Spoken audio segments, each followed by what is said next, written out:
Bueno, jóvenes, muy buenos días tengan todos ustedes. El día de hoy vamos a hablar un poco sobre la clasificación de los suelos.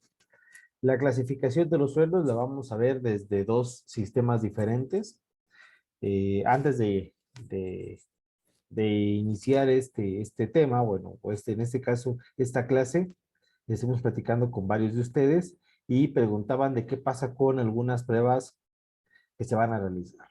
La mayoría de pruebas se realizan en un laboratorio de mecánica de suelos. Este laboratorio de mecánica de suelos tiene una lista de actividades por realizar, como por ejemplo, una prueba más común es la prueba que le va a pedir a uno hacia la empresa para que le puedan dar a uno qué tipo de resistencia va a tener, es decir, qué reacción el terreno va a tener para que esa empresa pueda darnos la reacción que va a tener. Nos va a dar diferentes datos, no solo la cantidad de kilogramos por metro cuadrado o kilogramos por centímetro cuadrado que pueda soportar. Nos va a dar incluso hasta cuál es la configuración del suelo. Para esto lo que hacen es identificar y poder clasificar el suelo. Hacen algunas excavaciones, las cuales les permite poder conocer cuál es el tipo de suelos. Este tipo de excavaciones se vuelven como una radiografía donde se pueden ver los diferentes horizontes, los diferentes estratos del suelo. Aparte, hacen diferentes tomas en diferentes lugares. Eso les permite conocer tanto el color, la textura y poder saber cuáles las diferentes propiedades que vimos de la clase pasada, plasticidad, cohesión, eh, ¿cómo se llama? Nivel de fractura, tipo de suelo, los límites líquidos, plásticos. Entonces vamos a ver que se pueden ir desarrollando de diferentes maneras. Por ejemplo, acá se pueden ver que hay dos tomas diferentes, una C31, un C48. Va a depender mucho del tamaño del terreno, cuántas pruebas decida hacer la empresa.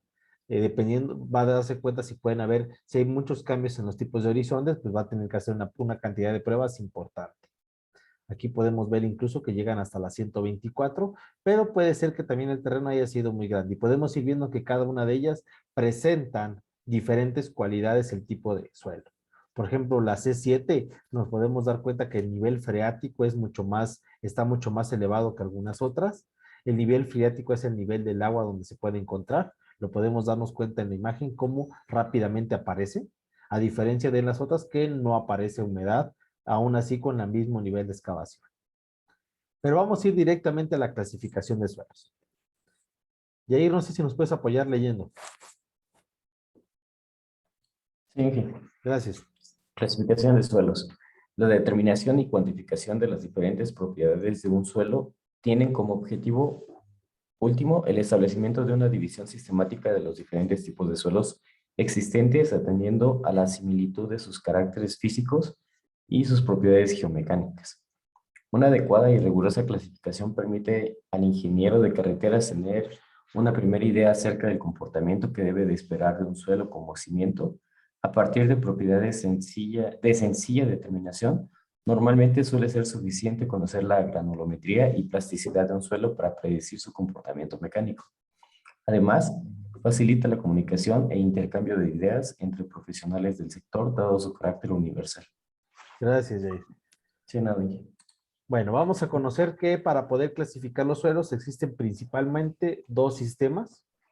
En general en México y en algunos lugares de otros lugares del mundo, por ejemplo Estados Unidos, se aplican esas dos pruebas.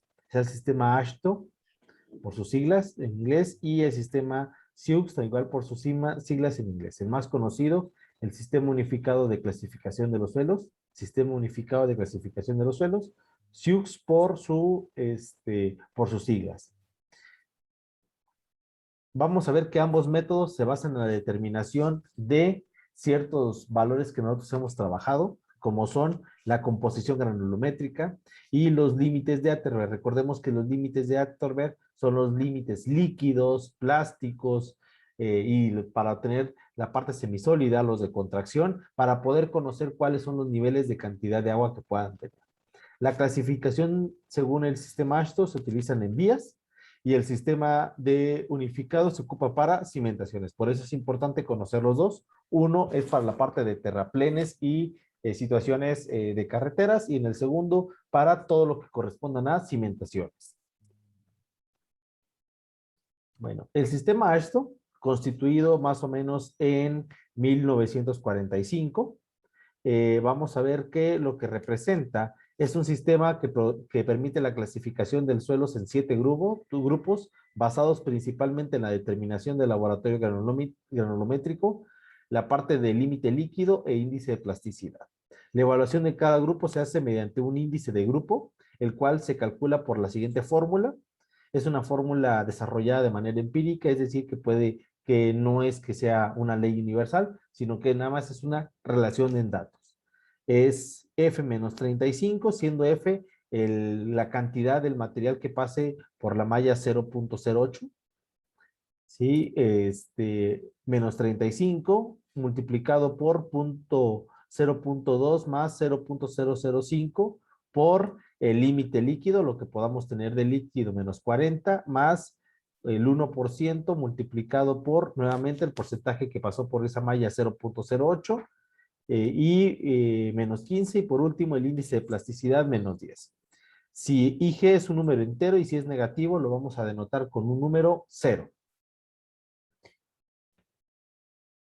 Y aquí están los 7 grupos que vamos a trabajar, desde el grupo A1 hasta el grupo A7. Cada uno de los grupos, si se pueden dar cuenta, están divididos en diferentes partes. Vamos a darnos cuenta que el grupo A1, el A1, es un tipo de suelo el cual presenta fragmentos de roca, de grava y arena. Fragmentos de roca, grava y arena. Ahí donde dice tipo de material más común. Por eso vamos a darnos cuenta que van a tener mayoritariamente porcentajes en mallas mucho más grandes. Dice, en A3, dice, vamos a tener una arena fina. En este caso, el índice de plasticidad y índice de líquidos no van a estar aplicando porque pues, son materiales muy grandes. Recordemos que únicamente aplican a otros materiales, como son los limosos o arcillosos. Después, ya del grupo A, del A2, todo el grupo A2, dependiendo de su tipo de clasificación, vamos a tener suelos que van a ser gravas o arenas, pero en tamices limosos o arcillosos. Repito, gravas o arenas en tamices limosos o arcillosos, los cuales, en cierta manera, permiten conocer, es como si tuviéramos un limo o una arcilla y dentro de ellos tenemos un poco de arena y un poco de grava. Repito, tenemos un gran suelo que en general es limo o arcilla y dentro de ellos tenemos un poco de arena y un poco de grava, así algunos pocos. Y por último, los grupos A4, A5, A6 y A7 completamente limosos o completamente arcillosos. A4 y A5 limosos, A6, A7 arcillosos. No sé si tengan alguna duda.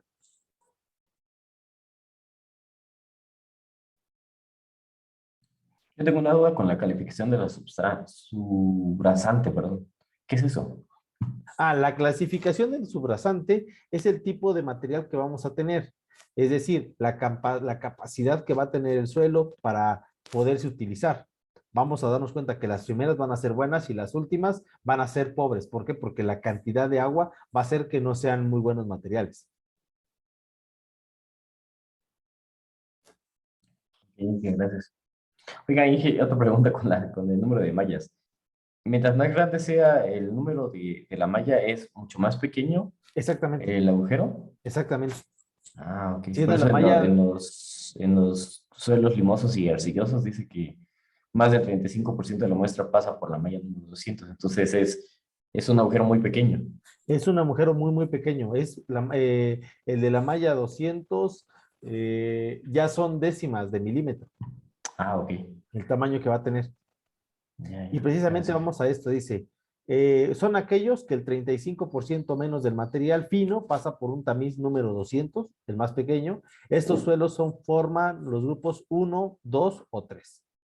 Ahí está. Grupos A1 son mezclas de suelos bien graduados, de fragmentos de piedra, grava, arena o material ligante pocamente plástico. Es decir, prácticamente no vamos a tener cohesión no vamos a tener plasticidad, no vamos a poderlo hacer en forma de cilindro, ni tampoco podemos ver si va a tener cohesión. Prácticamente lo que vamos a tener son elementos sólidos. En los grupos A1 y A2 existen algunas separaciones, algunos que puedan ser un poquito más ligantes, otros menos ligantes, pero en general es la misma constitución. Entre los grupos A2, que son los importantes, son suelos aún así granulares. Sin embargo, vamos a ver que contienen menos del 35% del material fino y no pueden ser clasificados como A1 y A3. ¿Por qué no pueden ser? Porque tienen un poco mayor de humedad. En el caso del A4, A5, A6 y A7, son suelos limosos, poco o nada plásticos, que tienen 75% o más del material fino, es decir, 75% pasaron por lo menos por la malla 200. Además, se incluyen en mezclas donde parezca limo con grava o limo con arena. La diferencia entre uno y otro es la capacidad de elasticidad que pueda tener. Y los grupos A6 y A7 son por lo menos 75%, al menos 75% de estos suelos pasan por la malla 200. Tienen que tener porcentajes de arena y grava menores al 64%. Así de todo el matriz, vamos a ver que por lo menos el 36% son limo o arcilla. Y sus límites líquidos suelen ser mucho más elevados. Entonces, eso va a permitir, vamos a ir, aquí está. Esta es la carta de plasticidad de Ashton. Carta de plasticidad de Ashton. Vamos a ver que si tenemos nosotros un suelo, el cual tiene un límite líquido, dependiendo del valor, vamos aquí, recuerden que para todas estas pruebas es importante tener dos datos de nuestros materiales, que son el límite líquido y el índice de plasticidad. Por ejemplo, nosotros propongamos que tomamos unas muestras y de las muestras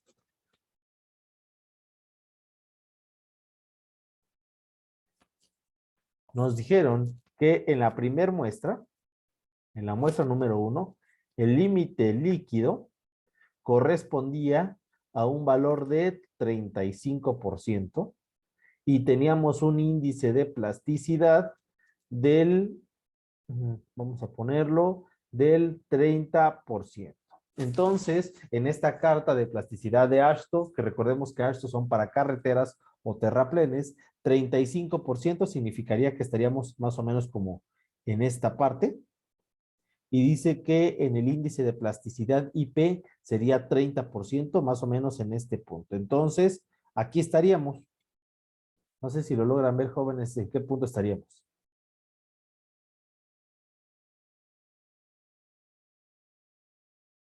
¿Sí lo logran ver, jóvenes? Eso de acuerdo al índice de plasticidad y Índice el líquido. límite líquido. Sí, exactamente.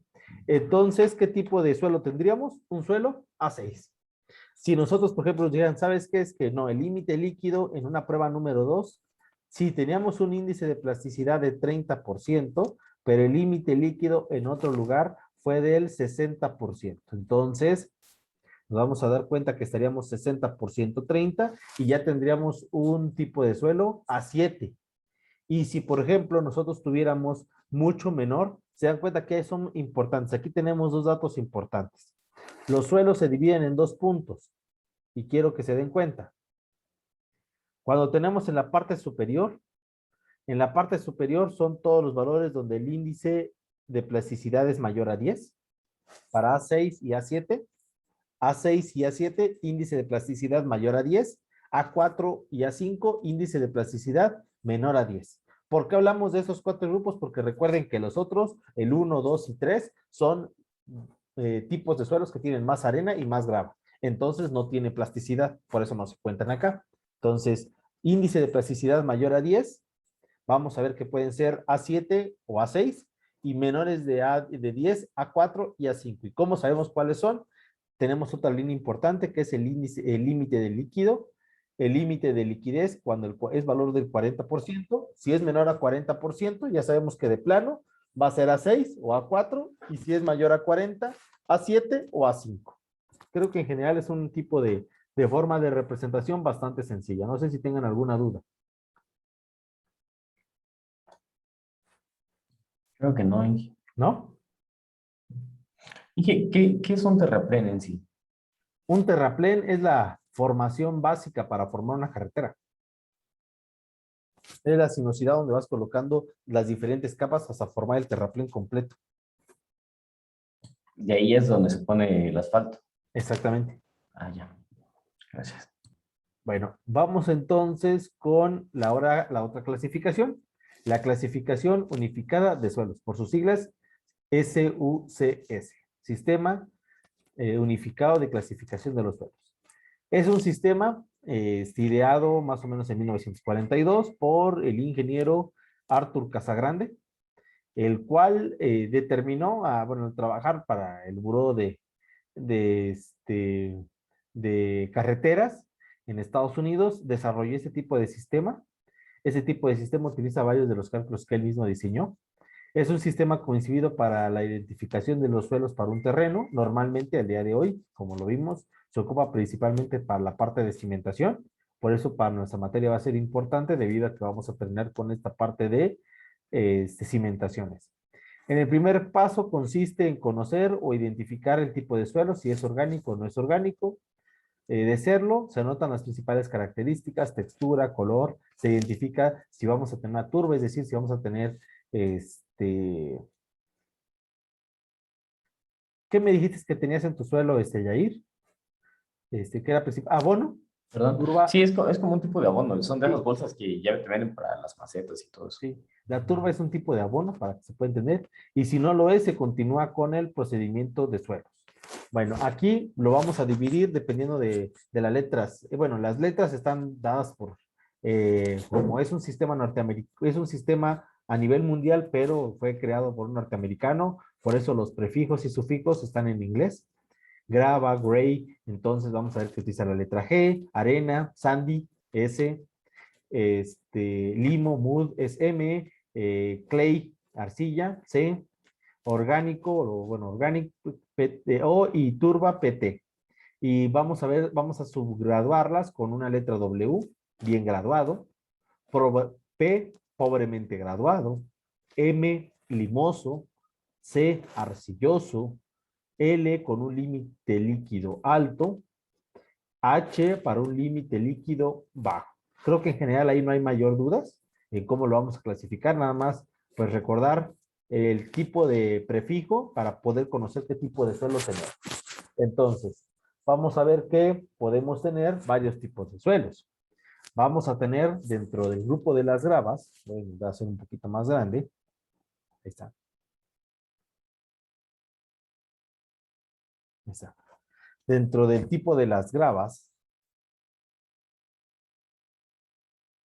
vamos a tener las gravas donde en el tamiz número 4, aquí, si se dan cuenta, en el anterior era muy importante el 200, aquí el tamiz importante es en la número 4, el que tiene un tamaño de 4 milímetros, es el que divide propiamente del que se mide en pulgadas al que se mide ya en número 4, número 10, número 20, aquí es número 4, es la que divide ese punto, es como la parte medular, la de 4 milímetros, dice, si pasa el 50, si el 50% queda retenido, si el 50% queda retenido en el tamiz, vamos a hacer gravas. GW es una grava bien graduada, pobremente graduada, una grava limosa o una grava arcillosa, cualquiera de esas tres, esas cuatro, vamos a tener, podemos tener que sean limpias las primeras dos, las bien graduadas o mal graduadas, y van a ser con finos, es decir, con material fino como limo o arcilla, para las siguientes dos. ¿Cómo vamos a ver si son limpias o finas? Dependiendo de la cantidad del porcentaje que hayan quedado por el tamiz, menor a 5 o mayor a 5.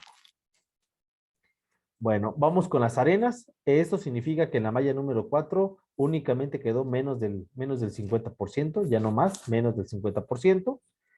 Significa que son SW. Recordemos que la letra S significan arenas. Y nuevamente bien graduadas, probablemente graduadas, componente limoso y arcilloso. Y de ahí vamos con lo que son los limos, los peños orgánicos, la tuba, las arcillas. ML, recordemos que son, ¿se dan cuenta? Las primeras eran con las 4 letras principales. Graduada, pobremente graduada, limoso o arcilloso. Y ya después de esas ya son limo con la letra M, con L. Limo con baja cantidad, con un alto nivel líquido o alto límite líquido, limo, H, con bajo nivel líquido, y así vamos a ir cambiando entre una y otra, low o high, así vamos cambiando entre L y H, dependiendo de el valor que tengamos en cada uno de ellos. Y aquí, disculpen jóvenes, aquí en esta diapositiva está al revés. Límite líquido alto es con H y límite líquido bajo es con L, low y high. Aquí no me he dado cuenta en esta parte de acá arriba. Bueno, regresar, ahí está. Bueno, para ahí este material se los voy a subir para que puedan tener claro este punto. Como lo estamos diciendo, la letra G representa la grava, gravel, la arena S, arena o sand, limo, M, y arcilla o clay es con la letra C. Bien graduada, ¿por qué se ocupa la W? Porque es well graded, P, poorly o bajo. Bueno, ahí ya su compañero Seyair nos puede dar un poquito de clases. Aquí lo que les decía, disculpen ahí la diapositiva anterior, L, low, baja compresibilidad, y H, pues alta compresibilidad o alto nivel de líquido. En general, vamos a hacer que es un mismo tipo de sistema, se divide bajo los mismos tipos de idea clara, y caemos en una carta de plasticidad de los suelos. Esta carta de plasticidad de los suelos propiamente es el mismo tipo de idea. Si se dan cuenta, tenemos una idea muy igual, con la misma idea. Tenemos 3 líneas fundamentalmente, igual que la anterior, pero vamos a ver cuáles son las dos más importantes. La primera es, voy a cambiar de color, aquí está. La primera es esta. Es si el límite líquido es mayor a 7, si el índice de plasticidad es mayor a 7. Cuando es mayor a 7, podemos tener ML, un limo pobremente, con poca compresibilidad, o arriba vamos a tener un CL que significa una, ahí se me fue la letra, una arcilla pobremente, con pobre cantidad de compresión. Después de eso volvemos a tener otra línea importante que es esta, la vertical. Esta está en un límite líquido igual a 50%. Antes de ellos tenemos los grupos, como nos podemos dar cuenta, CL, ML o incluso hasta OL. Y después de esto vamos a encontrar el CH, OH o MH. ¿Cuáles son los grupos que tenemos acá? Los que están de la línea hacia abajo. No aparecen lo de gravas y no aparecen de arenas. Nuevamente, ¿por qué? Porque son suelos que no tienen plasticidad. Recuerden que ambas cartas son cartas de plasticidad de los suelos. Las anteriores, al no tener plasticidad, no están correspondientemente en estos grupos. Aún así, es importante también reconocer que hay una línea divisoria, que es esta, de manera diagonal, que va a depender de los datos que tenga yo entre el índice líquido, el índice plástico y el límite líquido, donde podamos tener qué tipo de suelo. No sé si tengan alguna duda o pregunta en esta carta. Yo tengo una duda, pero ¿cómo funcionan las diferentes mallas? ¿Lo ponen en el material y las comprimen? ¿O es por algún tipo de, cómo se le llama? Ya ve que hay algunos matices donde nada más se sacuden y va cayendo el material. Bueno, jóvenes, en el sistema unificado de suelos, para terminar este punto, vamos a encontrar esta tabla. Esta tabla permite el designio general. Si se dan cuenta, aparece desde las gravas, las arenas, los limos, las arcillas y los suelos o turbas altamente orgánicos. Aquí está precisamente la carta de plasticidad de este sistema, cómo se subdivide, y aquí lo podemos ver. Entonces, GW, gravas altamente bien graduadas, mezcladas entre grava y arena con poca o nada cantidad de materiales finos. Es decir, prácticamente estamos hablando de gravas o arena. Vamos a tener después las gravas mal graduadas, después las que tienen limo o arena, las que tienen arcilla, las arenas que están bien graduadas, más graduadas, las que tienen arena o limo y las que tienen arcilla. Después de eso, aquí hay una línea divisoria, si se dan cuenta, general. Aquí tenemos lo que sería suelos de partículas gruesos. Suelos de partículas gruesos tenemos en este punto. ¿Sí? Toda esta parte. Tenemos suelos en la parte superior, suelos suelos de partículas gruesas y después hacia abajo tenemos suelos de partículas finas, las que ya entran en esta carta de plasticidad. Nos vamos a dar cuenta de los limos arcillosos, de las arcillas orgánicas, de los limos orgánicos y así vamos a ir con cada uno de ellos, o de la parte orgánica con arcilla. Y aquí está su carta de plasticidad. Entonces vamos a darnos cuenta cómo aquí la importancia son dos puntos importantes o dos datos importantes: límite líquido e índice de plasticidad. Para cualquier de los dos sistemas, AASHTO o sistema unificado, van a ser de importar sustancia porque son los que nos van a permitir precisamente conocer qué tipo de suelos tenemos.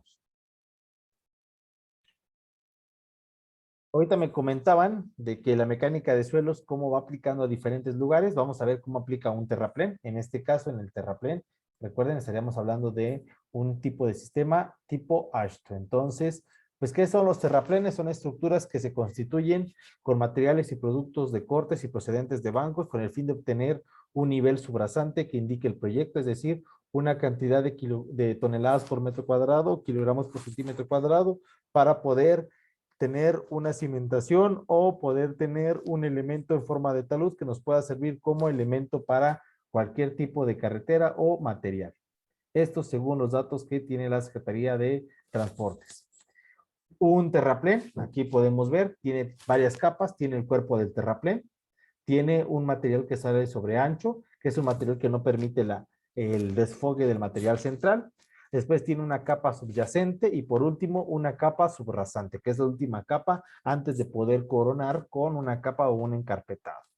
Para poder nosotros entenderlo, si vamos a tener una carretera de 10 metros, debemos de tener por lo menos en ambos lados 2.5 metros más de material en cada uno de los lados. Eso lo que va a hacer es aprisionar el material central.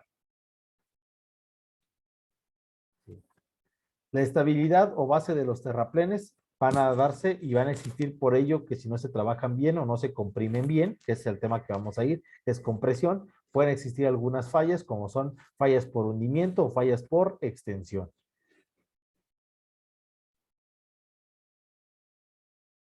Edgar, no sé si nos puedes leer, por favor, esta diapositiva.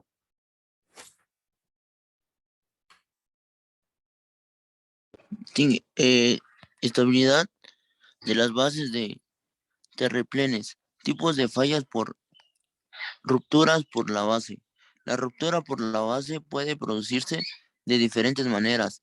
El terraplén puede hundirse más adentro del suelo que lo sostiene, accidente que se denomina falla por hundimiento.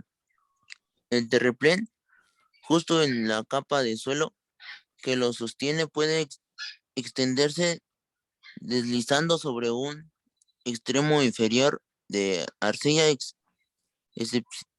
excepcionalmente blandos o sobre capas de arena o de limo de continente agua bajo presión. Este tipo de ruptura se denomina falla por extensión. Gracias.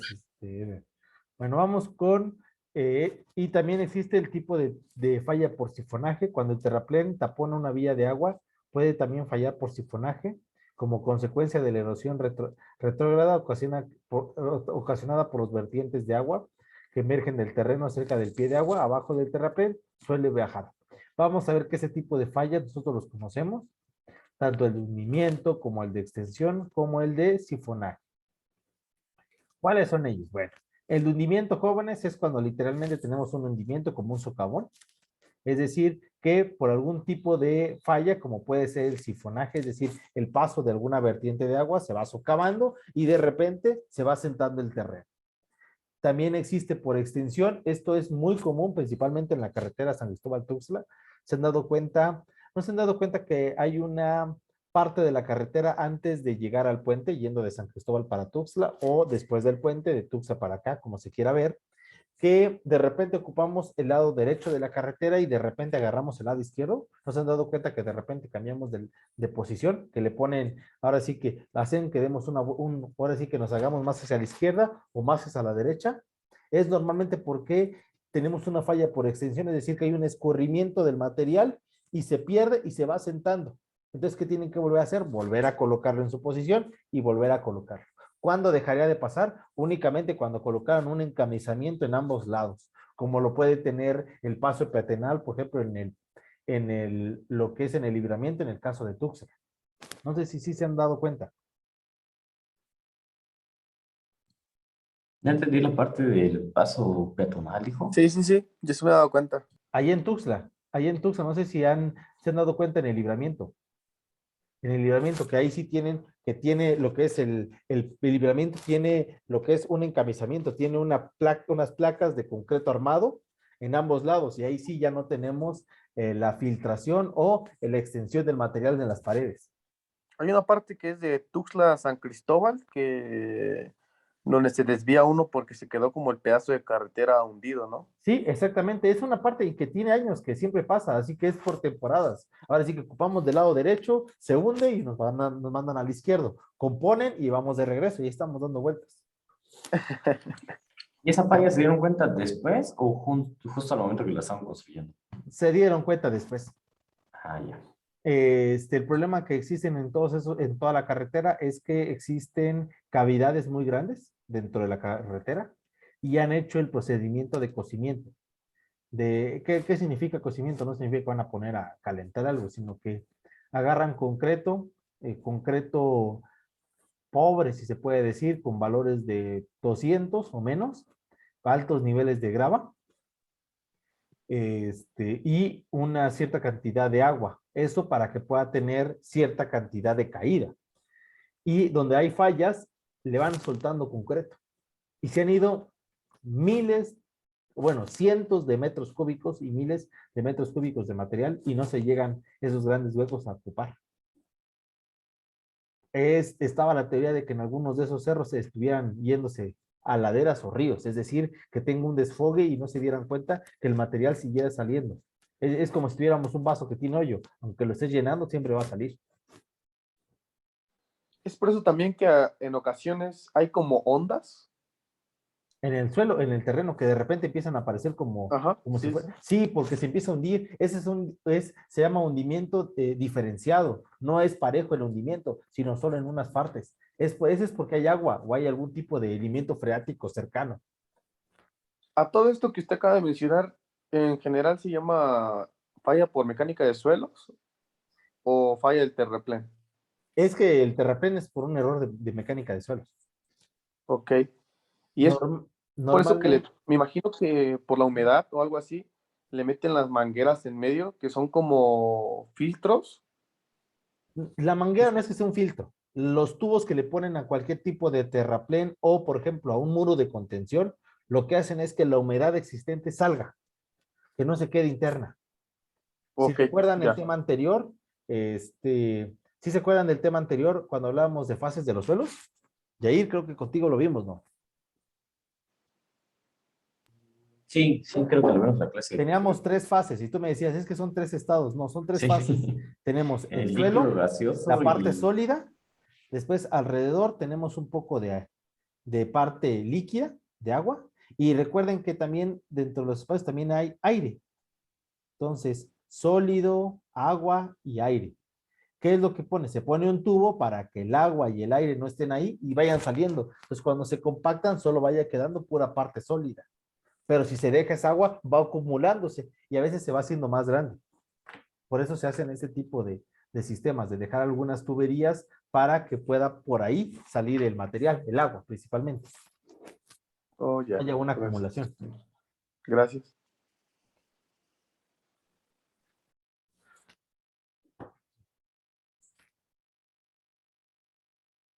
El pavimento lo podemos definir como la capa o capas de materiales apropiados, normalmente en el nivel superior de las terracerías y la superficie de rodamientos, cuya principal función son las de proporcionar una superficie uniforme, de color y textura apropiada, resistente a la acción del tránsito, intemperismo, ahí es M, no es R, intemperismo, y otros agentes perjudiciales que permitan transmitir adecuadamente todos los esfuerzos de cargas hacia la parte de la terracería.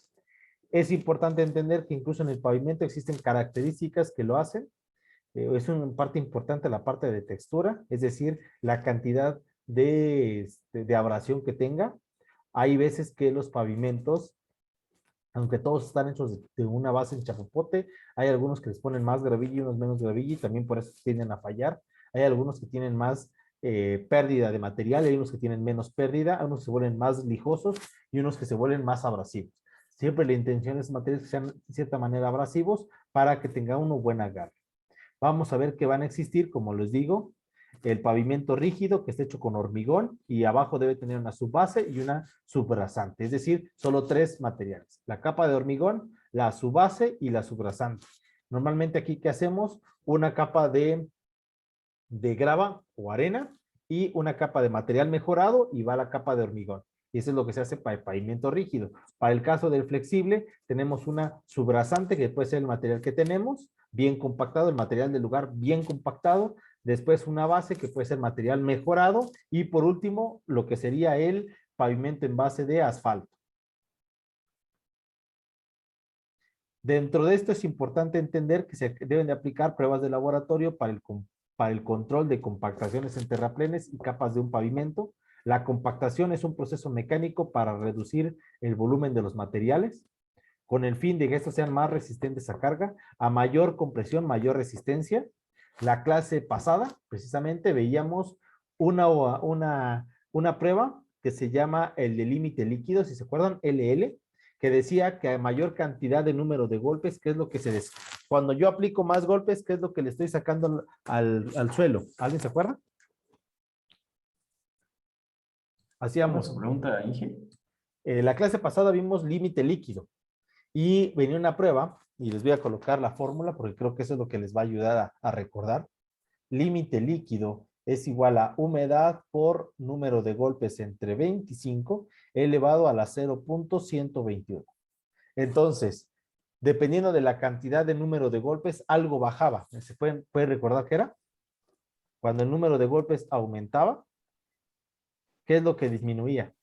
El agua, creo. El agua. La Subía. humedad disminuye. Exactamente. Bueno, sube. Al comprimir, sube, pues, pero me refiero a que en porcentaje baja. Al principio, en una muestra, yo tengo una cantidad de humedad. Si yo voy comprimiendo, el agua al salir hacia arriba se evapora, pero va a ir perdiendo humedad. ¿Dónde? En el suelo. Y eso es lo que se hace en la compactación. Ese es un principio básico de la compactación.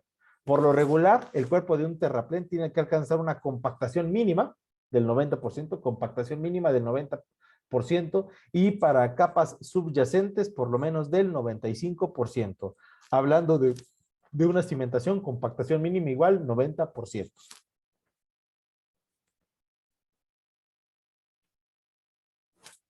¿Cómo se realiza? Pues vamos pasando una máquina, compactando en capa por capa. Se le suelta agua para ocupar los espacios. Jóvenes, se suelta agua para que los espacios que son aire se ocupen por el agua y si hay por ahí polvo del mismo material se sedimente y se solidifique. ¿Con qué? Con la evaporización. A ver, el agua se suelta. Al soltarse todos los polvos que tenemos, recuerden que al desfragmentarse el material se vuelve polvo. Ese polvo se desfragmenta, entra a la máquina, va aplastando. ¿Qué es lo que hace? El exceso de agua vuelve a subir y se evapora, pero el poquito de agua que quedó es absorbido o es sedimentado con el material que se puede sedimentar con ese polvo, se junta y se vuelve una argamasa, entonces se empieza a solidificar y se empieza a sentar. Por eso se le va soltando una cierta cantidad de agua para irse pudiendo hacer. Inge, una pregunta. Ande. Yo tengo una curiosidad cuando un ingeniero renta un equipo y me dice, si es 1 tonelada 200 para que pasara así como usted dice ahorita en una compactación, regresa y me dice, fíjate que ocupo uno más grande porque no alcanzó mi nivel de compactación o no alcanzó el grado de compactación? O sea, es lo que no entendí. ¿Realmente después de compactar se mide? Lo que vas midiendo es la cantidad de penetración que puedes tener. ¿O de cuánto baja, no? Exactamente, es como si tú agarraras una varilla. Agarra una varilla, el nombre es un penetómetro, así con ese lo podemos entender más fácil. Agarras este elemento y lo empiezas a hincar, le empiezas a pegar como si fuera un martillo.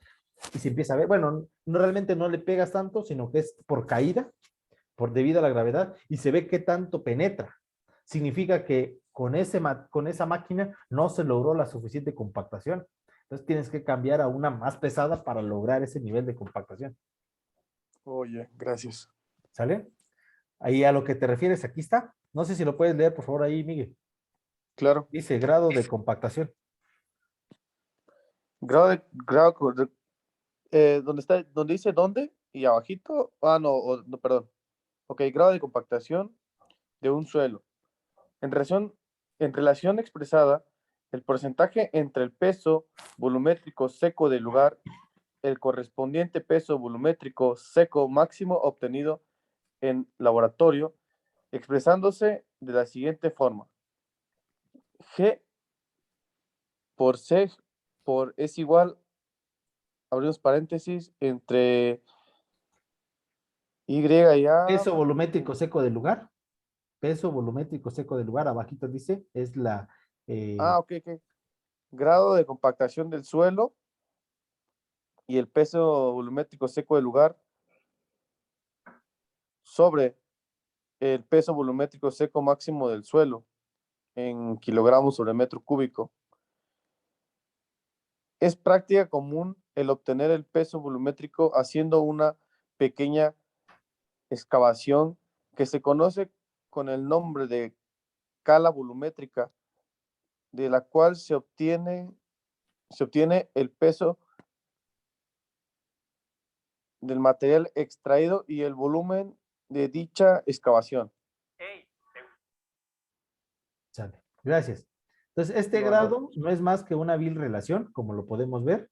¿Qué relación es? Dice que es la relación entre el peso volumétrico seco del lugar, peso volumétrico seco del lugar y el peso volumétrico máximo del suelo. Es decir, agarramos una muestra del peso volumétrico del lugar. Lo dejamos así, en teoría está seco.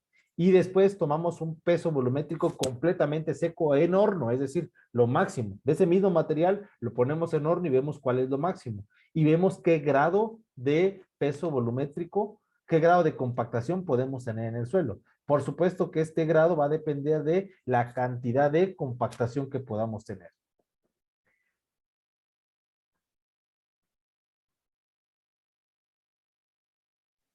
¿Quiere que siga leyendo esa parte? Así es, será a favor. Ok. Las pruebas de campo sirven para encontrar el peso volumétrico seco alcanzado en la obra. Se realiza un sondeo a cielo abierto con profundidad igual al espesor de la capa y con un ancho a 3 o 4 veces el tamaño máximo del agregado. El material se extrae, se coloca en una charola para conocer el peso húmedo y se toma otra pequeña muestra para conocer su humedad. Con estos datos se obtiene el peso seco, se tiene que calcular el volumen vaciado, arena con granulometría uniforme en el lugar del sondeo. Teniendo el peso seco y el volumen, se calcula el peso volumétrico seco. Ahí está. Gracias. De nada. Esa es una manera de hacerlo. Existen pruebas de compactación en laboratorio y pruebas dinámicas. Vamos a ver ahorita una de las pruebas más comunes, como le estaba diciendo, esta es una prueba de laboratorio que se coloca un elemento y por caída se va denotando. Se coloca un material en un cilindro y se le suelta un elemento que se llama pisón. Este pisón tiene un peso de 5.5 libras, una masa, y se suelta desde una altura más o menos de 30 centímetros, es decir, del tamaño de un pie. Se suelta y por caída se va viendo cuánto se va comprimiendo. Eso permite el conocimiento del material, se va realizando esta prueba de Proctor y Porter con un cierto nivel de repetición. Pero para lo que su compañero nos decía, a ver, permítanme, voy a regresar a donde estaba. Aquí estaba. A ver, permítanme. Que no puedo pasar no pude pasar un video. Ahí está.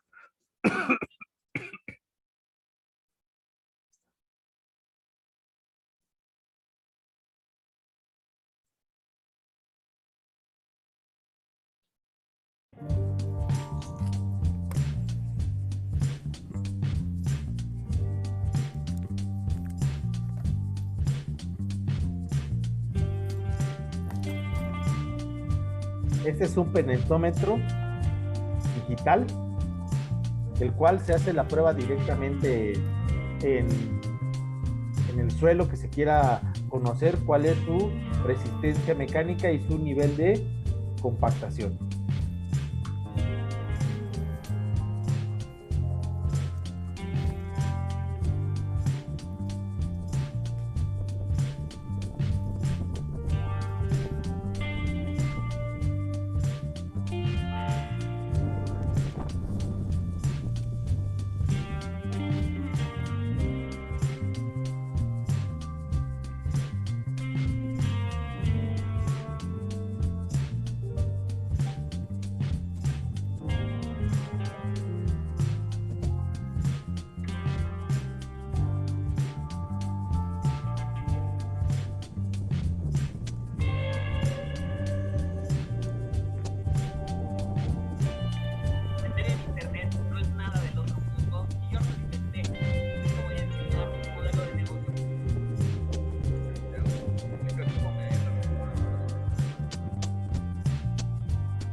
De penetración del suelo utilizando un penetrómetro.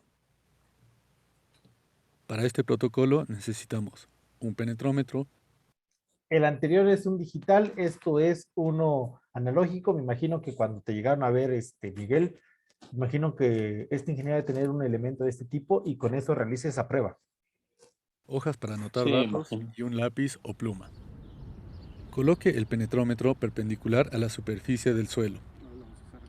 Levante la pesa del penetrómetro lo más posible. Déjela caer.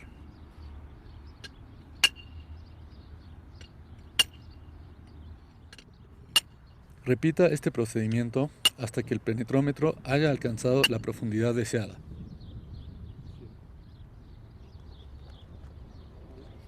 Cuente el número de impactos que requirió para alcanzar esta profundidad y regístrelo.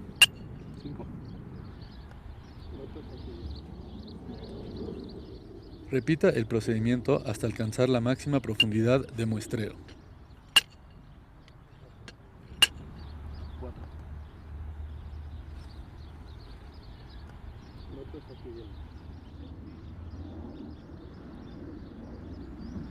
Durante este proceso es importante que tenga cuidado con sus dedos. No agarre el mango y suelte la pesa al dejarla caer. Además, no fuerce la pesa hacia abajo.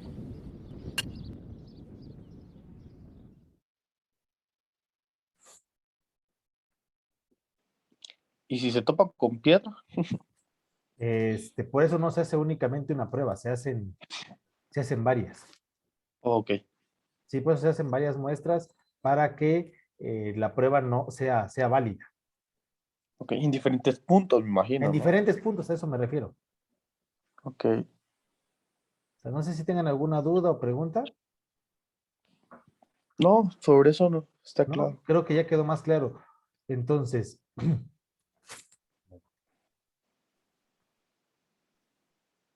vamos a ver que todas estas pruebas para los materiales se suelen hacer para poder conocer y es importante por eso tener los límites de plasticidad y granulometría, los pesos volumétricos secos y a partir de eso poder conocer ahora sí qué tipo de suelo y qué trabajo vamos a realizar para poder lograr tener un tipo de terraplén o un tipo de elemento bastante bueno. Aquí podemos ver por eso que todas las pruebas que hemos visto tienen un porqué o porqué una realidad. Aquí están haciendo la misma prueba con este pisómetro, solo que la están haciendo en laboratorio con un suelo completamente seco. En el otro estábamos haciéndolo con el suelo en el lugar. Por supuesto que ahí agarraron un material, un lugar normal, pero la realidad es que nosotros ya debimos de haber trabajado con algún tipo de compactación.